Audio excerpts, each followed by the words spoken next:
एक छोटा सा गांव था। गांव में काजल का एक छोटा सा परिवार रहता था, जहां काजल बड़ी बहन और दो छोटी बहनें सपना और मीरा रहती थी। अम्मा अब्बा काफ़ी पहले गुजर चुके थे, अब सारी जिम्मेदारी काजल पर थी। उसके पास एक गाय और एक बकरी भी थी। वो गांव-गांव जाकर सब्जियां बेचती थी।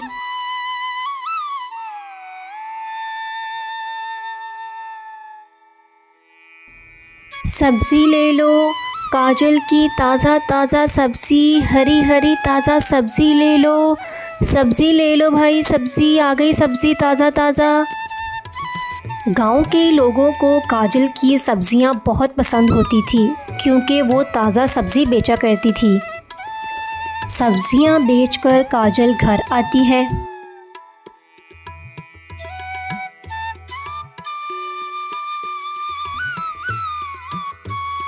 काजल दीदी, मुँह हाथ धो लो, फिर हम तीनों खाना खाते हैं। हाँ हाँ सपना, वैसे भी मुझे बहुत भूख लग रही है। अच्छा सपना, ये मीरा कहाँ है? इसने गाय और बकरी को घास डाला है? काजल दीदी, मैं यहाँ हूँ, इतनी टेंशनें मत लिया करें, मैंने घास भी दे दिया है और पानी भी।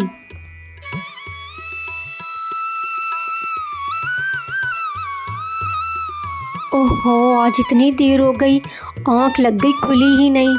सपना, मीरा, जल्दी से मेरे साथ सब्ज़ी की टोकरियाँ तैयार कर दो, बहुत देर हो गई है, सूरज सर पर चढ़ाया है। दीदी, हमने तो आपकी पहले से ही ताज़ी ताज़ी सब्जियों से भरकर टोकरियाँ तैयार कर दी हैं। हाँ दीदी, आप जल्दी से तैयार होकर इन सब्जियों को बेच आएँ। काजल सब्जियाँ बेचने के लिए गांव-गांव निकल पड़ती है। अरे काजल, भिंडी की सब्ज़ी नहीं लाई? मौसी लाई थी, लेकिन वो सारी तो बिक गई।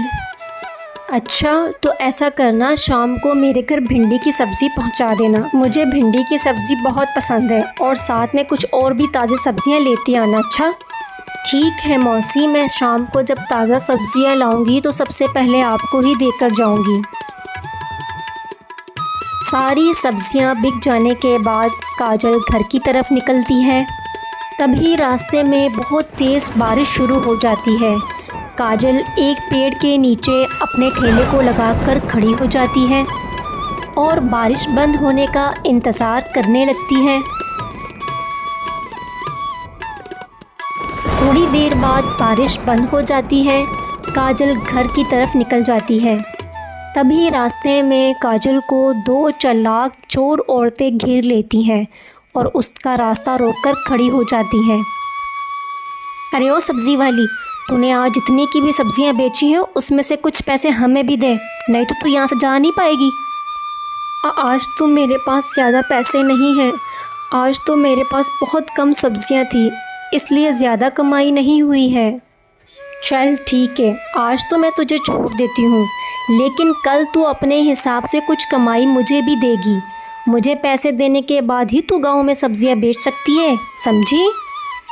काजल अपनी सब्जी का ठेला लेकर वहां से चली जाती है। काजल दीदी, आज आपको आने में इतनी देर क्यों हो गई? अरे हाँ, रास्ते में बहुत तेज़ बारिश शुरू हो गई थी ना, इसी वजह से आने में देर हो गई।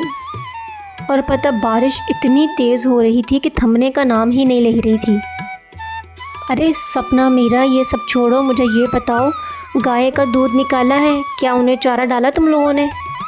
अरे हाँ हाँ दीदी, मैंने घास भी खिला दिया है, दूध भी निकाल लिया है। आप परेशान मत हुआ करें, बेफिक्र होकर आप सब्जियां बेचा करें, मैं यहाँ घर का सब कुछ संभाल लूँगी। अच्छा सपना मीरा, मेरा सब्जियां बेचने का वक्त हो रहा है, अब मैं जाती हूँ। पहले मैं मौसी को सब्जियां नहीं दे पाई थी, तो आज सबसे पहले मैं मौसी को ही सब्जियां देने जाऊंगी।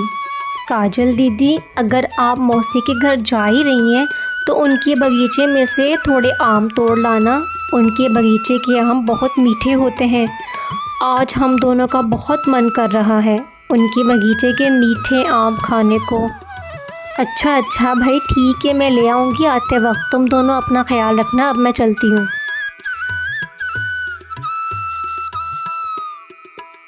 मौसी, अरे ओ मौसी, मैं ताज़ा सब्ज़ी आपके लिए लेकर आई हूँ, आकर ले लीजिए ताज़ा ताज़ा सब्ज़ी।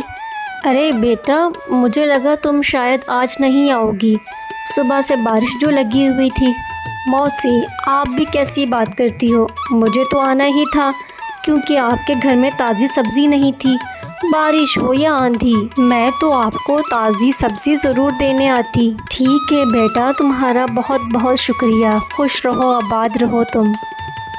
वो मौसी, आपके बगीचे के थोड़े आम मिल जाएंगे क्या?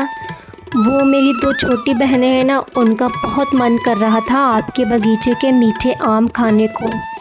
अरे हाँ काजल बेटा, क्यों नहीं, तुम यहीं रुको, मैं अभी लेकर आती हूँ। ये लो बेटा, ये बहुत ही मीठे और मज़े के आम हैं। अगर तुम्हें जब भी आम चाहिए हो तो हिचकिचाना मत, मुझसे मांग लेना, अच्छा? जी मौसी, बहुत शुक्रिया आपका, अब मैं चलती हूँ।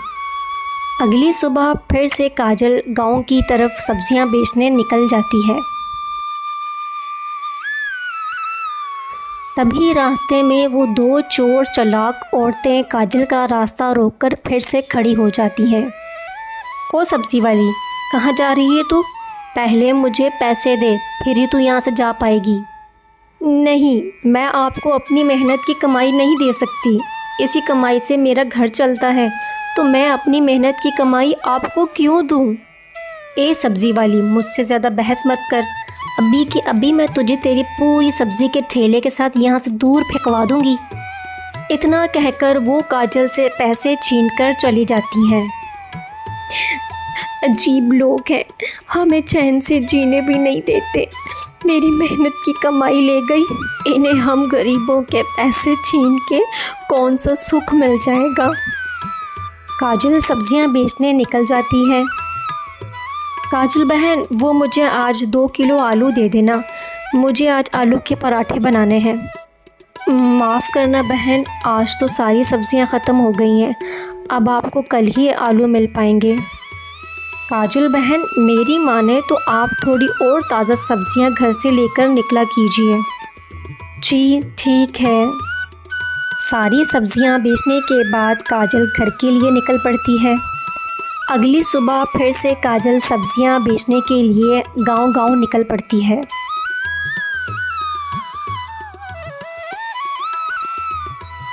फिर से वो चोर औरतें काजल को घेर लेती हैं।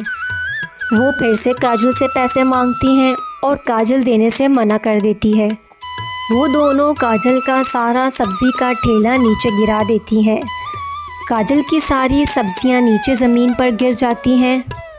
सब्जियां नीचे गिरने की वजह से सारी ख़राब हो जाती हैं और वो खाली ठेला लेकर घर आती है और अपनी दोनों बहनों को ये सारी बात बताती है। अरे ये क्या बात हुई भला, हम गरीबों की मेहनत के पैसे छीन लेते हैं। दीदी, क्यों ना हम गांव के सरपंच से बात करें, वो ज़रूर कुछ करेंगे। अगर हमने कुछ नहीं किया तो लोग हमें जीने नहीं देंगे। वो तीनों गांव के सरपंच के पास जाती हैं और उसे सारी बात बताती हैं। तो बेटा, अब तुम उन दोनों की टेंशन लेना छोड़ दो, अपना काम जैसे करती थी वैसे ही करो। अब वो दोनों जेल में चक्की पीसेंगी। गांव के सरपंच उन दोनों को जेल में बंद करवा देते हैं और काजल फिर से अपनी सब्जियां बेचने लग जाती है।